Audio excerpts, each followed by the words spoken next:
February 3rd defined the anniversary of Buddy Holly's death, as well as Ritchie Valens and the Big Bopper.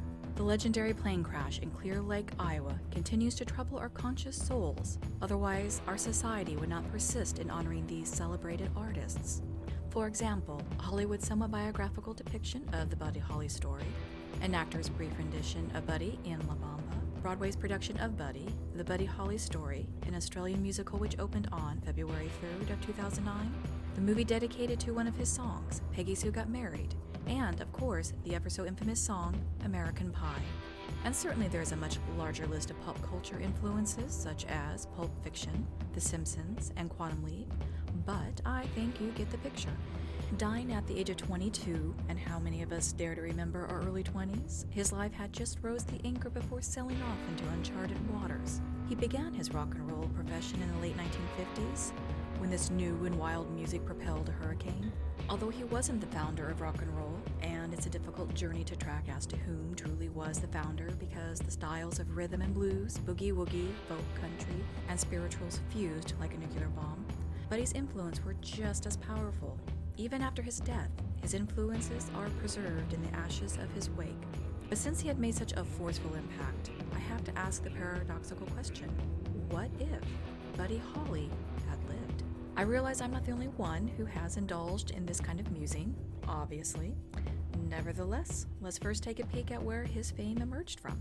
I also realize for those who are die-hard fans, this reflection is something that you may already know and it has become second nature, so be patient and humor me.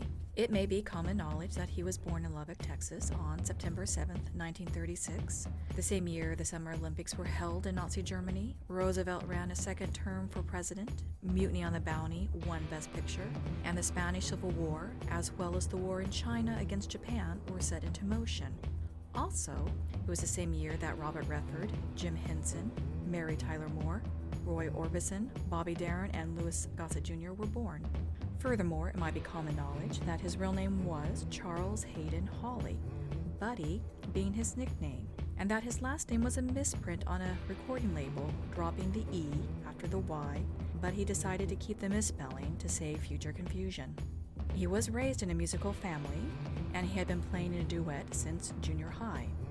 But how many of you knew that although he played guitar, piano, and the violin, he could not read or write music, and that although he occasionally smoked, but he didn't drink alcohol due to his stomach ulcer? Now, there are other legendary stories revolving around Buddy and his former band, the Crickets. For instance, picking names of animals and insects for band names were a popular fad, and ironically, the Beatles were almost a consideration, but the Crickets were ultimately chosen. The reasoning? Texas usually harbors millions of crickets, and since Texas was their home, it naturally suited them. In addition to their name, at the end of I'm Going to Love You, the chirping of a cricket can indeed be heard. And then there's the song Peggy Sue, which was changed from Cindy Lou. The drummer, Jerry Allison, wanted to impress his then girlfriend, Peggy Sue, after having an argument. But Buddy had wanted to keep the title honoring his sister and niece, both named Cindy. On a bet, Buddy told Jerry that if he could speed up the song, then they would change the title. Needless to say, Buddy lost that bet. Sadly, the band parted ways when Buddy wanted artistic sovereignty from the recording studios and moved to New York. The Crickets, however, stayed in Lubbock. Even so, the breakage didn't hinder Buddy from pursuing his musical ambitions. He went solo and toured with other celebrities such as Dion and the Belmonts, J.P. the Big Bopper Richardson, and Ritchie Valens. The tour had just begun, making several stops in the Midwest before the ill-fated day had ended it all. But what if Buddy hadn't made the arrangements to fly on that small plane? What if everyone had either rode the bus or just waited until the strong winds passed? In other words, what if the plane crash had never happened?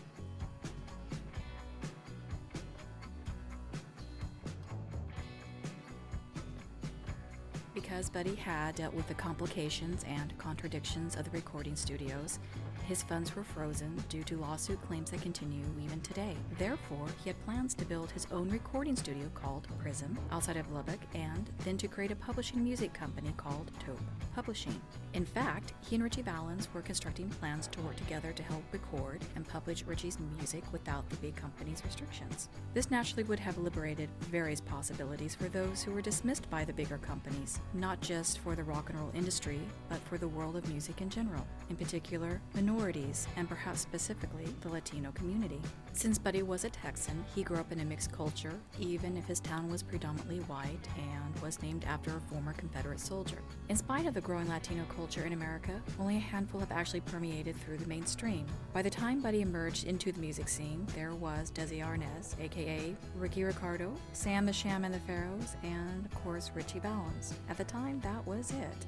Following them much later, however, were Carlos Santana, Gloria Estefan, Selena, Another Untimely Death, Jennifer Lopez, and John Cicada. Of course, there are many more I have yet to mention, but the point I'm trying to convey is that by comparison to the majority of the musicians in the United States, the number is still underdeveloped. Perhaps Buddy could have sponsored a handful more. I have no doubt he would have been involved with the civil rights movement. In high school, he named his cat after Booker T. Washington and gave his dog a Spanish name, Alonzo. He and the Crickets played at the Apollo Theater, one of the few white bands to do so in the late 1950s. If he became more politically active, how would that have reflected in his music? The Beatles had started with fun diddles, but the much-needed social changes forced America to change, and their songs did reflect those challenges. Who knows? Buddy could have also been on J. Edgar Hoover's list, which included John Lennon, Charlie Chaplin, and remarkably Eleanor Roosevelt, due to her public speaking for racial equality. But because Eleanor was the president's wife, that matter wasn't pushed. The reason Elvis wasn't on that list is because Elvis, with his sincere intentions for being a loyal American, agreed to give Hoover any names of people he knew in the entertainment world who were suspects of communism or any other radical ideology. Buddy probably would have done the Hollywood scene, even if briefly, competing with Elvis, Bobby Darin, Bobby Fischer, and Doris Day, just to name a few. More than likely, he would have done the typical romantic musical comedy bits. But since he was highly intelligent and versatile, it would be interesting to see if his career could have become more serious, dramatic, similar to Frank Sinatra. Would his old band have reunited with him? After shaking my Magic 8 Ball, most definitely. First of all, when Buddy had left the Crickets, it wasn't because of personal clashes, which often plagues bands with outbreaks of mutiny, and I'm quite sure the guys had missed his company, as well as his success, which is rumored that they were considering reuniting with Buddy. Not only that, if he were in the process of opening his own recording studio in Lubbock, that would have resolved all of their concerns regarding keeping true to their roots. Would he have still been married to Maria? Well, that really is a much more difficult question to mull over, let alone answer. He did propose to her on the first date after only spending 5 hours with her. She has been noted to understand the legalities of the music business and has been a fierce advocate in preserving his music. Being an orphan and raised by her aunt, she never did come to terms with Buddy's premature death. She didn't attend his funeral and never has visited his graveside. As she explained to the Avalanche Journal, "In a way, I blame myself. I was not feeling well when he left. I was 2 weeks pregnant and I wanted Buddy to stay with me, but he had scheduled that tour. It was the only time I wasn't with him, and I blame myself because I know that if only I had gone along, Buddy would have never gotten onto that plane. Because they married so young, it could have gone either way, but there seemed to be a mutual respect for each other that could have remained in a long-term friendship. Also, Buddy was raised by a strong, supportive family, which could have made him a faithful family man. Would he have kept those glasses? If he wanted to change his image and didn't want to deal with eye surgery, soft contact lenses were first created as a prototype in 1961, but would not be ready for commercial distribution in the United States until 10 years later. Prior to that, contact lenses were first assembled from glass and hard plastic, which made them uncomfortable, to say the least. But it wasn't until 1982 when bifocal contact lenses became available. Nevertheless, by the time technology made contact lenses an easier option, Buddy would have been in the public eye for about 20 years, and to see him without his glasses would seem a bit odd. When you think of Buddy, those thick glasses often come to mind. After all, whether intentional or not, those glasses are his trademark. I'm not the only one who has conceived of this what-if paradox. Bradley Denton, another writer from Kansas, by the way, wrote a science fiction prophecy called Buddy Holly is Alive and Well on Ganymede. It's a humorous spin on American culture, comparing Buddy Holly to Jesus' second coming, with a sci-fi swivel that includes the supernatural and aliens. And Danton plays off the great mythology of Ganymede, a divine hero who was a Trojan prince and was considered so gorgeous among the mortals that Zeus had to have him serve as an immortal cupbearer to the gods. Another sci-fi paradox is an anthology series called Wild Cards, written by various authors on the single theme, also known as a shared universe. This theme, as you can guess, is about Buddy, the divine hero. So, would his career have survived 50 years? He influenced the Beatles, the Beach Boys, Bob Dylan, Paul Simon, the Rolling Stones, Elvis Costello, and Bruce Springsteen. His popularity continues to charm us, so I would have to say yes. I believe his career would have survived alongside of his legacy.